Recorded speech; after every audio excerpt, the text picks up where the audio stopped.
Hi, welcome back to In Your Own Words, Black and Unfiltered, a podcast made by 7 University of San Francisco students. My name's Kamathy Kelly, and today we'll be interviewing the mayor of the Tenderloin, Del Seymour. How's your day today, Del? It's been a great day. It's almost over. That makes the day even better when it's almost over. I was on a panel this morning with some young folks that are doing some anti-drug initiatives at City Hall, and we had a great conversation. That's good, that's good. So I'm going to kick it off with this first question. This relates to your title, but how did you get the name of Mayor of the Tenderloin? Well, yeah, that's a kind of cute story to answer. Mayor Lee, who was our 2 times former mayor, got invited to the Obamas at the White House. And for some reason, he couldn't go. And he asked me to go in his place because it was an issue dealing with homelessness, and I chaired the Homeless Commission, still do. And so when I left, he gave me his credit card, said Mayor of San Francisco. So to make a long story short, I kind of overspent the credit card because I'm the mayor of San Francisco. I mean, and I felt like I should live like the mayor of San Francisco. And when the accounting department, the city controller, called me to complain about my room service bill, and I told him, I said, I'm the mayor of San Francisco. He says, no, you're not. You may be the mayor of the Tenderloin, but you're not the mayor of San Francisco. And we all laughed, and they couldn't do nothing about it. But that's how I got the name. And it stuck too. So, I mean, to me, like when you look over, when I was researching about you, that's like your title, Mayor of the Tenderloin. Yeah. So I'm going to kick this one off to the next question because it kind of relates to that already. But like, what's the importance of the Tenderloin, not only to San Francisco, but to Black San Francisco? Well, let me ask you your first question first. What's the importance of the Tenderloin to San Francisco? The Tenderloin is the gateway to San Francisco. If you come to visit San Francisco, there's no way you cannot, whether on purpose or accidentally, not go to the Tenderloin. Yeah. If you're going to ride the cable car, if you can go through our struggling mall, if you're going to go to some of our apparel shops, if you can go to City Hall. City Hall is in the Tenderloin. Our federal building is in the Tenderloin. Our state building is in the Tenderloin. Our concert halls are in the Tenderloin. A lot of our tech companies are in the Tenderloin. So it's obvious if you spend any time here, you will be in the Tenderloin. Yeah. So if you're going to be anywhere, whether it's Madrid, Spain, or Caracas, Venezuela, you need to know what that town is. Yeah. You need to know what that district is. So why it's important to know, you need to know where you're at. You need to know your surroundings. And to answer your second question, why is this neighborhood important to the Black community? It's very important to the Black community because we somehow get ejected out of our traditional neighborhoods and we wind up in the Tenderloin. When they did the big redevelopment in the Fillmore 30 years ago, all the Black people was forced to move to the Tenderloin because that's the only area they could afford. And now we have people that's been in the Tenderloin 30 and 40 years, African Americans. If you do a street count, you'll see that African Americans make up 60% of the people that are in the Tenderloin. Not necessarily people that live in the Tenderloin, but people that hang out in the Tenderloin. Tenderloin has become it's always been a hangout spot. Our new mayor is trying to designate entertainment zones all around San Francisco where you can openly drink alcohol. We've been in the entertainment zone for the last 50 years. Yeah. He just don't know it. So it's the kind of area where you can come hang out and enjoy. You'll see the same people every day. It's like going to an outdoor club. And we're kind of like whatever sticks on the wall you can do.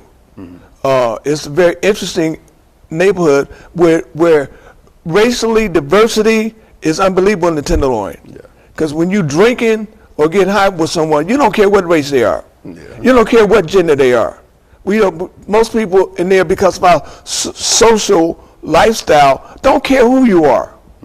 If you're getting down the same way I'm getting down, you're good. Yeah. Whether you're white, black, green, transvestite, whatever, you're good because we're socializing together. And I don't think any neighborhood reflects that. You got Bayview, they do their little thing. Fillmore do their little thing. The Mission does their thing. The Marina definitely does their thing. And they don't interact. We interact with all cultures. Without bias, without looking down on someone. I look at you because you only got one shoelace, and I look at her, she only got one shoelace. And then I think, look at myself, I only got one shoelace. So it's kind of the thing that the weirdness that we have in the tenderloin is actually typical, and people don't realize that. It's like I tell a story. The guy went on a job interview. He got dressed in the dark because his wife was pregnant, and he didn't want to turn the lights on to wake her up in the morning. So he got dressed in the dark, and he's going to this big-time interview in this accounting company. And he was dressed to the nine, Brooks Brothers suit and beautiful hat and jewelry, and he was looking like a perfect candidate for this big-time accounting job. When he got to the interview room, he crossed his legs and realized he had pink socks. Now this guy's got a black business suit on with dressy, but he's got pink socks. And he said, oh my God, I don't have time to go back home. I'm gonna blow this job. Because no one would wear pink socks in an accounting firm. You just don't do that. Yeah.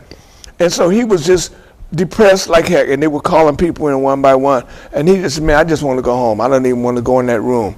But he was committed because he was referred by somebody. So they call him Mr. Brown, and he goes in the room very dejectedly, and he sits down, and he crosses his leg, and of course, the pink socks are staring out like a spotlight. And he don't know what to do. The interviewer walks in the room, sits down and crosses his legs. He's got pink socks. So that's the kind of get down that we do in the tenderloin. You'll reach someone, I don't care how messed up you are. Yeah. I don't care how bad dressed you are. I don't care how dirty you are. There'll be other people that look and be the same. So you get comfortable. So the tenderloin is a place where you can come down and be comfortable no matter what you're going through. We don't judge nobody. There's no judges in the tenderloin except in the courthouse. Yeah. But on the street, we don't judge anyone. Because no matter what you're going through, we've all been there. And we hardly accept you into our community. We call the tenderloin the breakout neighborhood. You have any idea what that means? No, I don't. Can you explain it for me? You come to me and ask me for a cigarette. I only got one cigarette. Damn. Candy bar, you come here, I only got one candy bar without any problem. Because I know next week when I'm broke, you're going to break me out. And we break each other off all day long. It ain't no, well, man, I just bought this, and this only, it ain't even no conversation like, here, bro, drink out my bottle. Yeah. It ain't like, oh, let me wipe the top of the, no, we don't do any of that. Here, bro. I don't care how messed up you are. Here. We don't hold our noses to people if they're having a oil problem. We just don't do that. We don't do that typical stuff that people tend to do. Because someone's going through a bad thing, you may say, well, you can come to my house, but don't sit on the furniture. We don't do any of that. If you and I are cool, we cool, brother. Yeah. All the way to the end. Damn, that's really powerful, really powerful.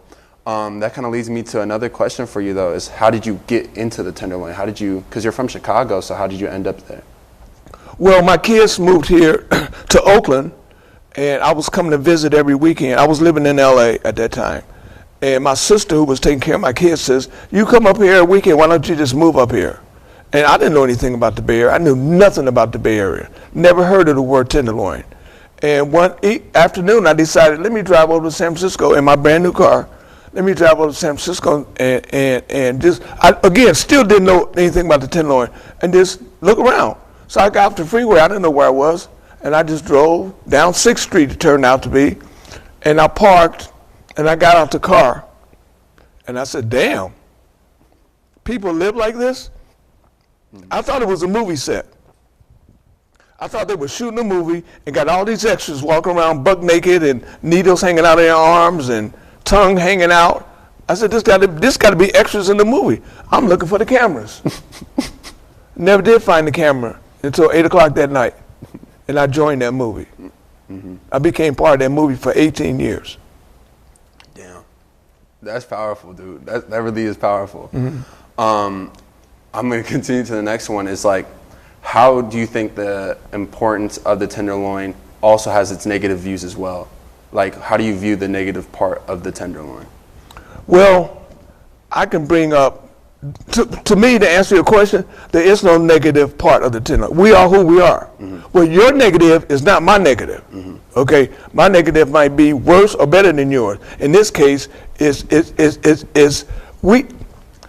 are the tenderloin, and we're not going to apologize for what you or anyone else might perceive as negativity. This is who we are. If you don't like it, Get the hell out of here. Yeah. There's no gate around here. You can go anytime you want. So we are who we are. This is what society has given us. We didn't manufacture the tenderloin. We didn't make the tenderloin like it is. This is what society has given us. When you don't toe the line, go to the tenderloin. Get out of here. Go to the tenderloin. So societies have pushed us and our problematic lives into one area that is acceptable to us. So I don't apologize for the tenderloin. Tenderloin Blackness is an organization that I founded. It's called Tenderloin Blackness. Reason I founded to give black people, especially black people, but everybody in the tenderloin, to give them the dignity and the courage to be proud of the tenderloin. When I first got clean 15 years ago, people would ask me, where do you live? And I would say, I live in Pacific Heights. Or I live in Bernal Heights. I wouldn't tell them I lived in the tenderloin. You know why? I was ashamed of the tenderloin because how it's depicted. And then I started realizing over the years, why am I being ashamed of a neighborhood that I spent so much time in? I've been in the Tenderloin 35 years. And so I started Tenderloin Blackness to encourage people, don't deny you live in the Tenderloin. Don't be ashamed because Fox News says you're a dope fiend and you know you're not a dope fiend. Don't be afraid of the SF standard saying you're a dope fiend, you're a dope dealer, and you're not. Be proud that you live in a neighborhood that's acceptable.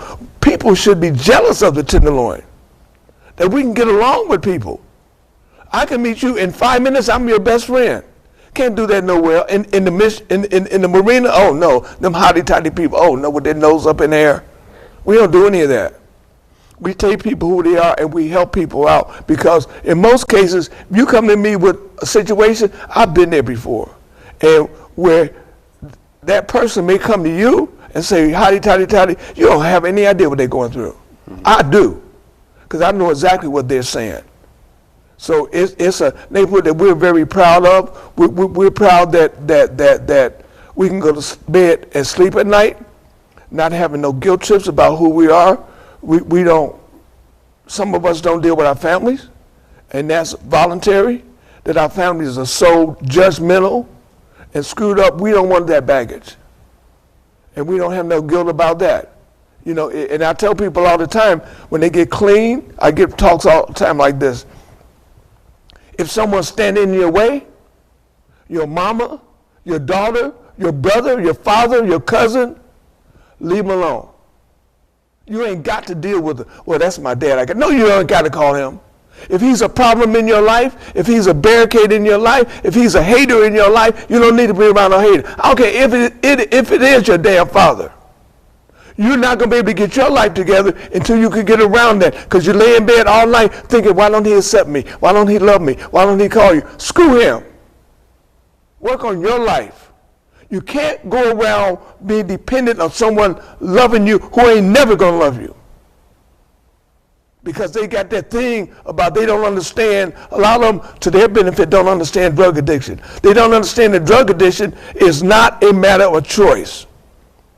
You put that pipe in your mouth once, you put that needle on, you're hooked. You're diseased. You got a disease immediately.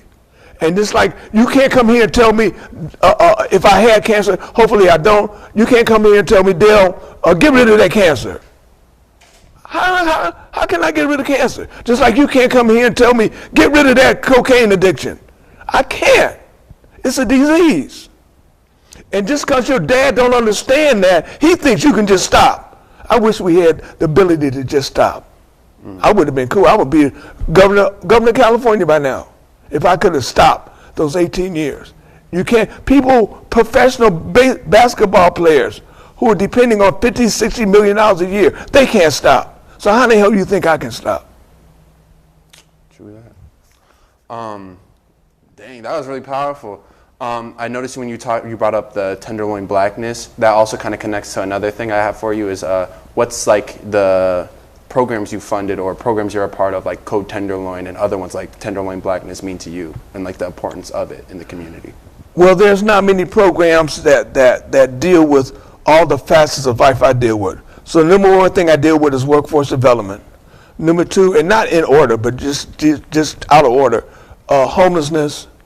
What did I say first? Drug. I deal with addiction, homelessness, Oh, workforce development. That was the other one. Yeah. And dignity, black dignity. This is like a remake of I'm Black and I'm Proud, which completely changed our black country. Just those words, I'm black and I'm proud, completely. It got our heads up in the air. And we wouldn't trip. We wouldn't walk in the restaurant and put our head down because we don't want anyone to know there are black people walking in the restaurant. And that's how we used to have to do. We used to have to hide in the back. Now I'm black and I'm proud. Say something to me. You know, so it's a new rendition of people. All black people have dignity. All people have dignity, not just all black people. Some don't know where it is. So what we do in Tenderloin Blackness, we remind you where it is. We remind you that you got it. So we have a pictorial display presentation of 8 large murals that we travel around the city and we post in presentations. And then we come and do sit down panels at the display. And these people, there's maybe 25 people displayed in different parts of these panels. And they are reminiscent of the black people that's in the Tenderloin. Our black people that hard at work or living in the Tenderloin. We initially were just going to do the movers and shakers of the Tenderloin, like a lot of exhibits are about this person, the vice president, the president, the mayor, all that. And that was our attempt to do the movers and shakers, the black people that's done a lot of things in the Tenderloin. And then we happened to do an interview with a black woman who lived in a tent on Ellis Street. And after we did that interview, I talked to her, and she says, I'm 35 years old, 38 years old. She says, I've never been interviewed in my life. I've never been have anyone focus on me in my life. And she broke out in tears. And from that moment, I said, no, we're only doing people in tents because they're the ones that never get recognition. And we were able to do that. So it's a very moving. We're going to be in the War Memorial Building, which is right down the street, in June 1st for Juneteenth month. And then we'll be in the public library from June 15th up until August. That's, again, another really powerful statement that you're making here. Do you see yourself expanding on that outside of the Tenderloin, especially in places like Oakland, where there are people in tents in Oakland, or anywhere else around the Bay, or even around the world for a chance? I spent Saturday in Oakland visiting encampments, and I hate to use that word, I just did, visiting those housing sites and letting people know what we're about in Oakland. We will probably take this exhibit to the Oakland African American Museum, which I also visited on Saturday and had a talk with the curator, because we need to replicate this for Oakland. Oakland, and I live in the East Bay. I live right near Oakland. Oakland is a city that has as many, if not more, challenges than we have in the Tenderloin and Bayview. Housing is a mess. The drugs are rampant. Homelessness is just an accepted thing to do. So we would like to take this also to Skid Row in LA, because statewide, countrywide, that's the largest homeless community in the United States, and it's 75% African American, and it's 70% people over 50. So I mean, you go through there and you'll see people that's grandmamas and granddaddies and great granddaddies sleeping in a damn tent on the concrete. At 75 years old, you should have a better life than that. But they have no help. They have nowhere to go. They don't think life could be better. And once you start thinking that is an assumption, but it's a reality. If you assume that what it is that. And so you could really beat yourself down and just get stuck. I never thought I would get out of that tent. I just surrendered. I said, whatever, I'll get killed here one day or another. Someone will shoot me and stab me, which did happen. Both of those happened. And I just die out, or I OD. I just took it for granted. I never was coming back. I know that. I never was coming back to a typical life. I never was coming back to my kids. I never was coming back to my wife. I never was going to have a job. And that turned out to be all false assumptions. Because I was able to restore all of those things. Just how you lose them one by one, you get them back one by one. You don't get them back all of them back overnight because you didn't lose it all overnight. So It's just a thing of trying to convince my population, and I do it fairly easier than other people because when I'm like very casual today because I was out late last night at that damn Warriors game. But usually I wear a suit, and the reason why I wear a suit because when I'm leaning down talking to people, trying to get them to get off the ground, if I look dressed like them, they'll say, "What reason? You off the ground, but you look just like me." So I got to show them a better life, and I was with my pastor Saturday in Oakland, and we stopped at one of the homeless housing sites, the tent village, and my pastor was talking to a young lady about trying to get her life back together, and he told the lady my story of recovery, and she was looking at him and said, "Oh yeah, so he's in recovery," and I got a very nice car, and the pastor says, "Look at this car," and she said, "He was homeless 10 years ago?" And he says, "Yes." So she brightened up for the first time. She brightened up and could see that people can get out of this situation, and that's what it's about. It's very important, especially like from hearing like what you're talking about. You're very down to earth and realistic though too, in the, like a sense like you're not like don't give up hope, but you also got to be real. Like what you're talking about is like if your dad's in your way, you got to move past that. That also kind of connects to what I got next is like. My grandpa was homeless, like until the day he died. He was homeless. Wow. Yeah, he was somewhere in Colorado at the end of it. So I don't even know like personally like how to connect with that. Both my grandparents were homeless, and the one on my dad's side, I didn't get to really know him that much. I met him once or twice, and the one on my mom's, I didn't ever get to know at all. And so the one on my mom's side has a very similar story to that, though. He was homeless in Minnesota. He left his wife, he left his kids, my mom. Yeah, I know that story. He didn't know what to do, and so he found like an encampment, if that's wrong of me to say. Yeah, that's okay, yeah. He found like an encampment.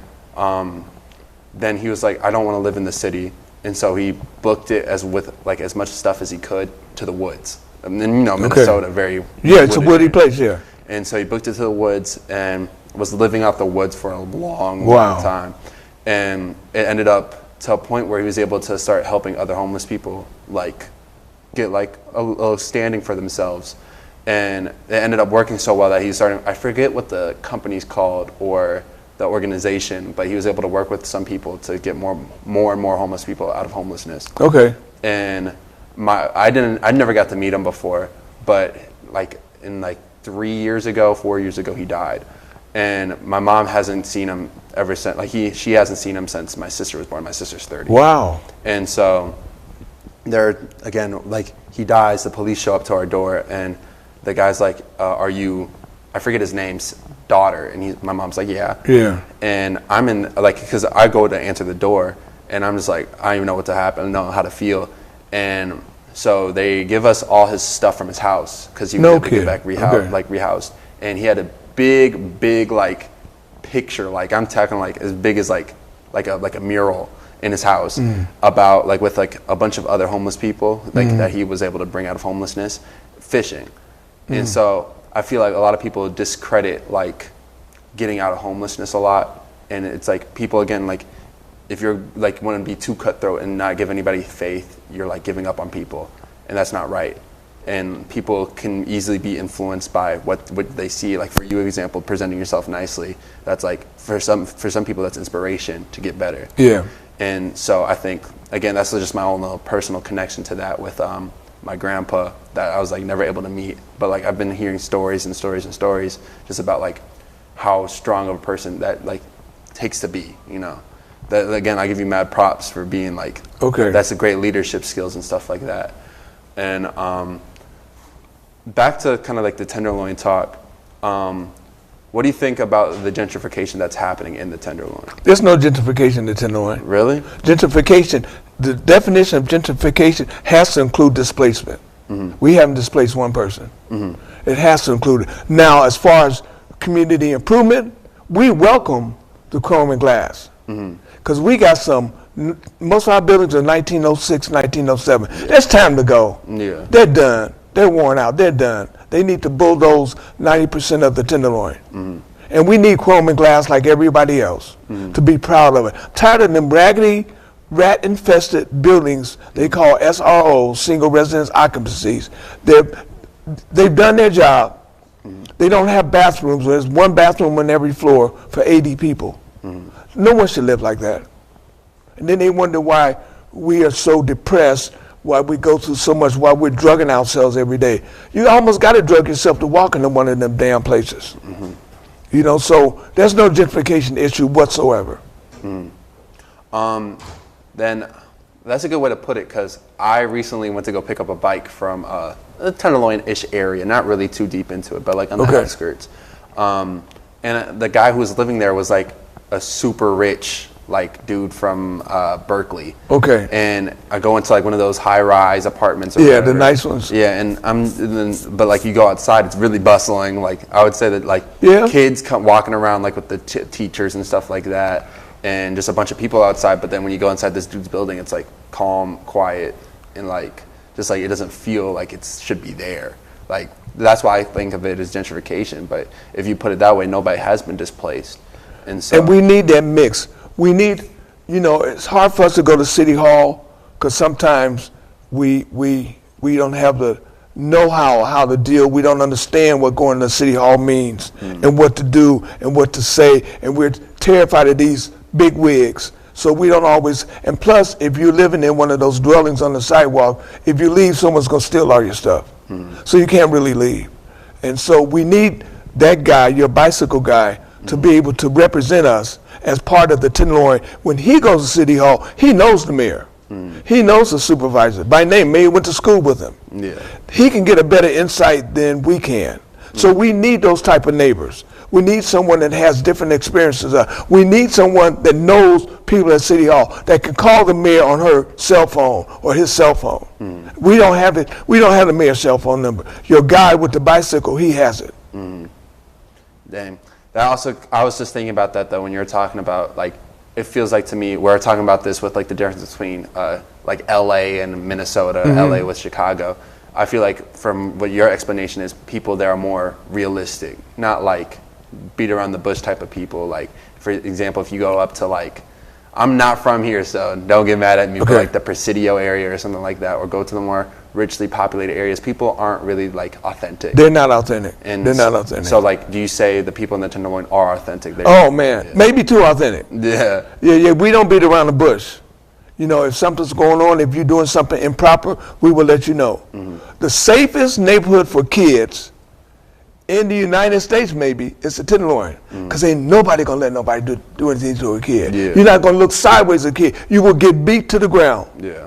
You ain't gonna slap no woman in the Tenderloin, or a woman ain't gonna slap no man in the Tenderloin. You will get beat down. We have our rules. We have our rules, and we stand by it. You're not coming down there with the officer. You ain't stealing nobody's stuff.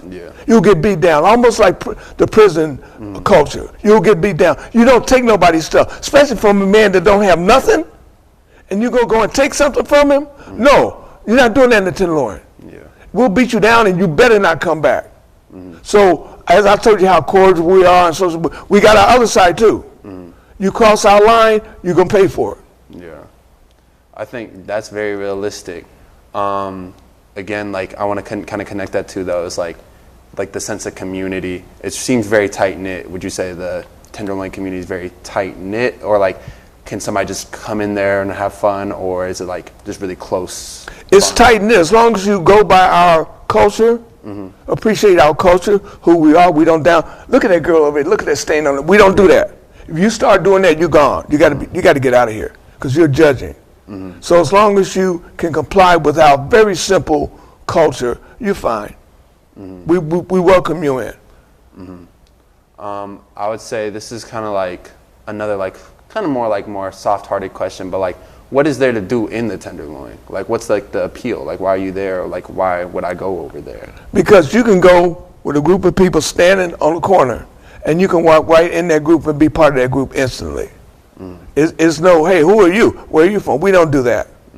If we feel that you're down here and you're comfortable enough to come and stand with us, hey, what's your name, bro? You know, that's the most we'll do. But you're instantly in. and we'll introduce you. Because one thing about what community do you live in now? I would just say Fillmore. I don't know where to really base it, but we live like right above the Panhandle. So whatever. Yeah, I don't. That's like randoms, right? Like I think that's Richmond District, right? Well, yeah, but actually that's NOPA, north of Panhandle. Yeah, NOPA. Yeah. So anyway, wherever you live, I can guarantee you this. I'm stretching it. Your neighbor on the third floor in the building next to you, you may wave at him every once in a while. You don't know his name. Yeah. We know everyone's name in the Tenderloin. Everybody knows everyone's name to show you what kind of community we are. Because I may need a cigarette from you, like I said before. Yeah. I may need you to help me push my wheelchair. I may need to borrow your bus pass. We do that in the Tenderloin. Yeah. I can't do it without knowing your name. I can't go, hey, dude, let me use your bus pass. Yeah. It's respect and courtesy to know your name. You know, so that's another name. You wave at that neighbor 20 years. You've been waving at that neighbor 5 doors down. You don't know his name. You don't know his grandkids. Yeah. You don't know if he's got cancer. You don't know what gender he is. They are, but we do, because it's important. I know you, and after a few days of you hanging around, you'll be on the corner of Turk and Ellis every day between noon and 4 o'clock. You're gonna be out there. Tomorrow. Or today, I don't see you. Yeah. Tomorrow, I don't see you. You know what I'm doing? I'm going to your door. Yeah. Man, where you been, bro? You all right? You need anything? Because we know people, and we rescue so many people by knowing that, hey, have you seen Tramisha? No, you know what? I haven't seen her. When's the last time you seen her? Man, it's been a couple days. Let's go to the door. And we don't barge in anything. Tramisha, first of all, are you okay? Because she may just be resting. Yeah. She may just be taking a break. But what if she's not? And we have found people in their last moments on the floor. We found some people that we lost. But at least we're able to get respect to get the body before it gets too damaged. But that's a real typical thing. We know when we see people going to eat at the dining room, the free dining room, and we don't see them, something's wrong. Maybe they're in the hospital, but maybe they're in jail. But it ain't we have to take that risk and go and find them. I think, again, like even from other parts of San Francisco, that authenticity is not there. That's very authentic, and it's just really good to hear that in other places, because California is looked down upon by other places because it's not really an authentic place. It's really fast. Everything happens so fast. It's hard to keep up. Not really people have that place in their heart to be authentic, to be real, to check up on somebody when they're in need. And just to hear that the Tenderloin, a part of San Francisco, has that is really important. We have it. The typical San Franciscan is stay out of my business. Yeah, like that. I think that's a perfect spot to take a break, and we'll be coming right back. And welcome back from our break. So we'll be continuing from where we left off, kind of talking about authenticity in San Francisco. Okay. So this poses my question I'm going to ask you is, what's the importance of character, not only in life, but like in the San Francisco/Bay Area? Like, do you think character plays a big role in how people act here? Well, I think there's an absence of importance of character here. That's why we have such difference of opinions and different lifestyles. So you can't judge in a typical city, say in the United States, everyone's kind of on the same page. So you can judge characters as far as how closely you adhere to this so-called page. Now in San Francisco, we got 100 different pages. So it's hard to judge if you're in this lifestyle and I'm in this lifestyle. I don't know your lifestyle, so I don't know where the character parameters are. And that's a difficult thing, trying to judge character. And character is such an important way of manifesting yourself, and me not judging you, but being able to trust you. I really need to know what your character is. Because a character, I think, is a man or woman's or any gender's specific part of their being. That's something you can be identified. If I know that you're a person tend to lie, I'm not going to stay away from you, but I know how to deal with you. Yeah. I know when you tell me it's 8 o'clock, it's probably 9. Yeah. So I ain't tripping, because I know you don't tell the truth, or that you gossip, or that you're not honest. You know, I know if I hire you at my company, I know you'll call in the day after payday and say you're sick. So then that gives me the option of dealing with you or not dealing with you. So and that's hard to establish, again, because there's so much diversity, which is a good thing. But diversity means, for example, if you're from a different country, completely different culture, completely different religion, it's hard for me to determine your character because I don't know that culture. Yeah. But if you're from my culture, my race, my gender, my faith, my city of birth, I already know who you are. And I know you got a defect, bro. Or you're very good. One or the other. I can make an intelligent judgment, if I have to use that word I didn't want to, of who you are. Yeah. And that's important for me to know your character if you're going to be around me. I think that also kind of like the whole idea of character, especially in like the Bay Area. I think the Bay Area, like even though the whole United States is a melting pot, I think it's like San Francisco is like an even bigger melting pot of people. Like you have like the tech industry people, then you have again like the people like I don't know, like hard labor people. We don't really have a big is there a big military force here in the Bay Area? It used to be. This was a military center. It used to be. So I would say just a whole melting pot of different characters and people, and I feel like. And again, it's a big place for people to come from outside of California. So there's not really a lot of native people from San Francisco. Like that's really hard to describe it. And so like, what do you think about like I know it's not as big anymore, but like in the last 5 years is like the people moving in from the other cities. Like for example, my sister came here to come work. And so it's like, what do you think about that? Like the different, like the tech industry takeover and stuff like that.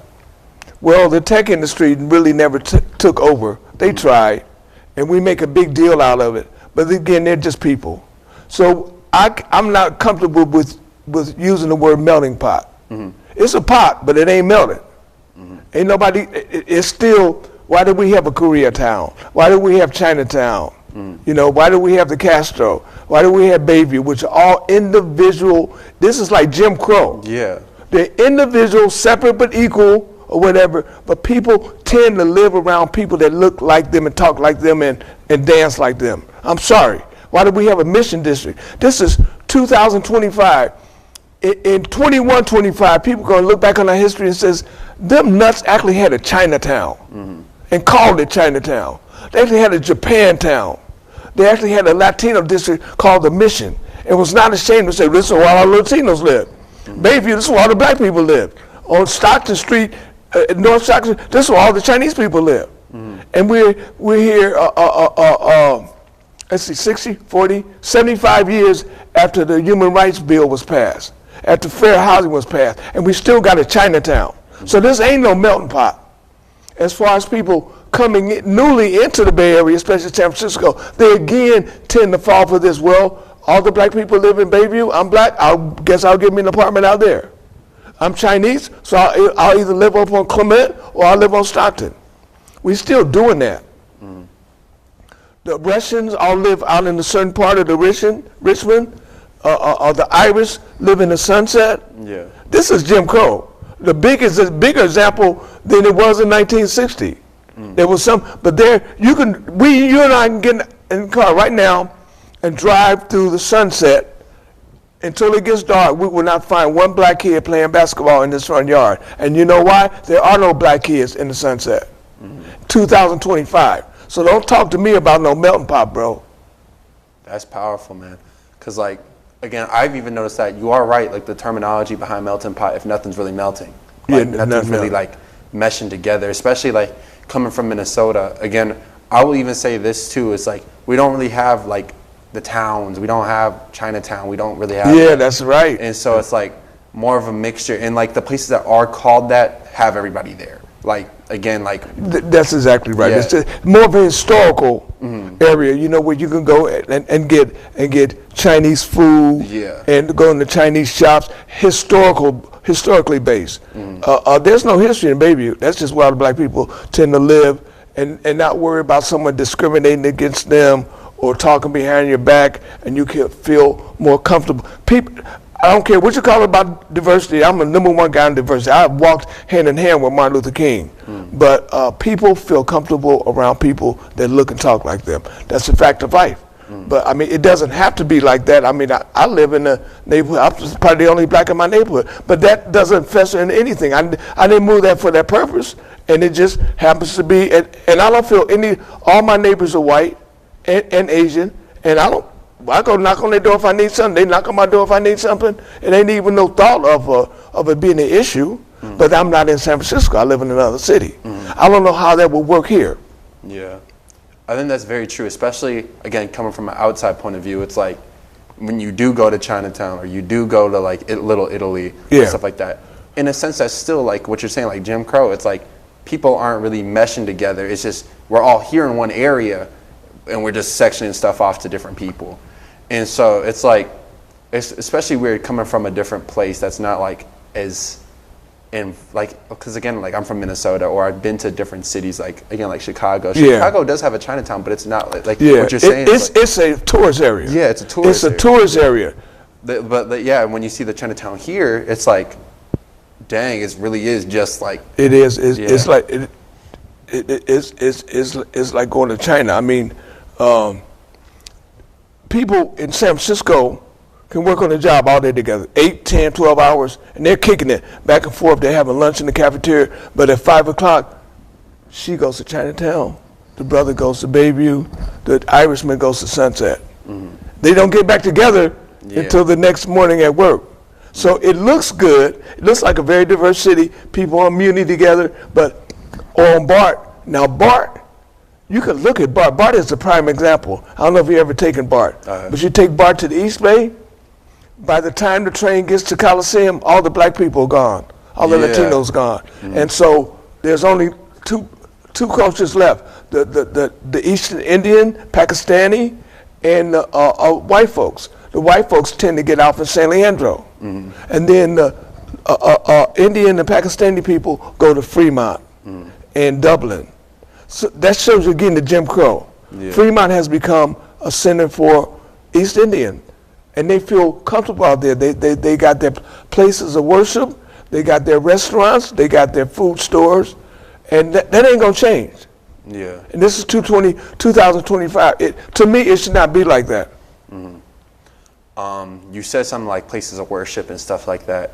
For you, are you a man of religion, a man of faith? I'm a Christian. Okay. And then what role does that play in your life? My role as a Christian in life is to be, I'm a Christian. That means I'm supposed to be Christ-like. And I try to do everything in the Christ-like manner. The only wrong I do on purpose is I'll get in the carpool lane if the freeway's backed up. And I ask the Lord to forgive me every time I do it. I know he's tired of me asking to forgive, but I can't stop doing it. I can't wait in that hour and a half line. And I try to be kind. Kindness, joy, love, and happiness are my buzzwords. And like today, I was at BART. I took BART today. I was at BART, and there's a long bench to sit on, maybe about 8 foot long. And me being a man of comfort and don't like a lot of people close to me, I sat in the middle of the bench and kind of spread out. And then I thought about what I was doing. This ain't my bench. Why am I doing this? This is wrong. And I moved to the end so other people could sit on the bench. That's just part of, and no one knows it. I just told you this for so we can have a conversation. But when you do things the right thing, and I go through my day all day long. Did I just do the right thing? Did I just do the right thing? Sometimes I have to go back. I have to walk back. And like the other day, a guy asked me for $1 or something. And I had $1, but I was in a hurry. And I just kept going. And I got maybe 300 feet away. I said, that wasn't the right thing. That man needed $1. Just because I'm late, that's me for being late. And I use a story to ask him, and I really adhere to this. This is a very big thing with me. And it's a story about a man went to heaven. And he's outside the gate, and he's looking in heaven. And he sees Jesus. And he says, oh my God, that's Jesus Christ. Hey, Jesus. He said, Jesus, I've been wanting to see you all my life. all I could think about is meeting you. This is the greatest thing although he's dead, this is the greatest thing in my life. I'm meeting Jesus Christ. Jesus looked at him and says, we met. What do you mean, Jesus? Ain't no way in the world I would remember meeting you. You're Jesus Christ. He says, we met. What do you mean? Where did we meet? He said, last week you was walking down Ellis Street. I was in the tent. You had a bunch of money in your pocket. I asked you for $1. You walked past me like I didn't exist. We already met. Have a good day downstairs. I think about that story because that could be a real story. And people say, man, we know Jesus. You might have met Jesus in your life. Hope you treated him right. But if you want to be a righteous person, treat everyone as if they're Jesus. Because you wouldn't do nothing wrong to Jesus. Treat everyone, I don't care how they come to you, treat them as if they're Jesus, because they could be.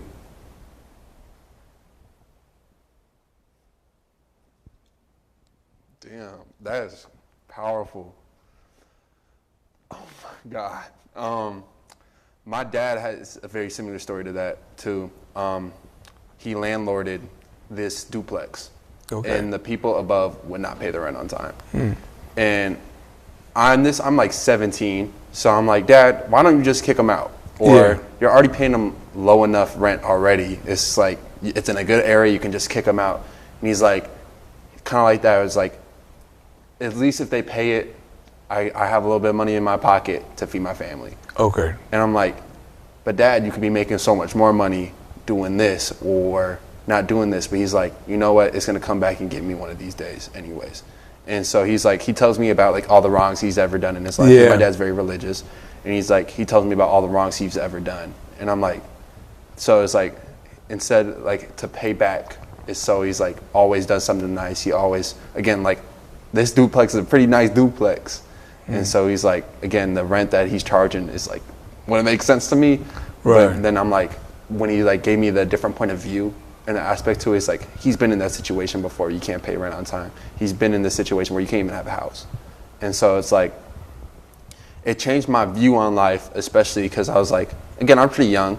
And so I was like, why not just get your money? And he's just right. It's like, sometimes life isn't about always getting money. Yeah. And that kind of changed the way how I view life too. And it's like, again, God plays a big role in that fact. It's just like how I like show myself. It's just like, again, like giving a homeless man $1 on the street is very important, especially if they're asking for it. You don't know if it can help. Yeah. So it's like, my mom always raised me on that. My dad always raised me on that. And it's like, it's great to see other people who have that same point of view, but then it's also hard to realize though that some people aren't just like that. And again, it's just like a really difficult thing to live with, if that makes sense, you know? I mean, it's hard to realize, you know, I still have to check myself when I see someone do someone else wrong or unfair. And I just got to check myself because I want to like go down on them. And I said, no, that person just has a different standard than me. And maybe one day, years ago, I was like that, who knows? But, you know, my good friend who just passed away, my best friend just passed away, and this, all day long, his thing is when he talks to people, hey, I got to sleep tonight.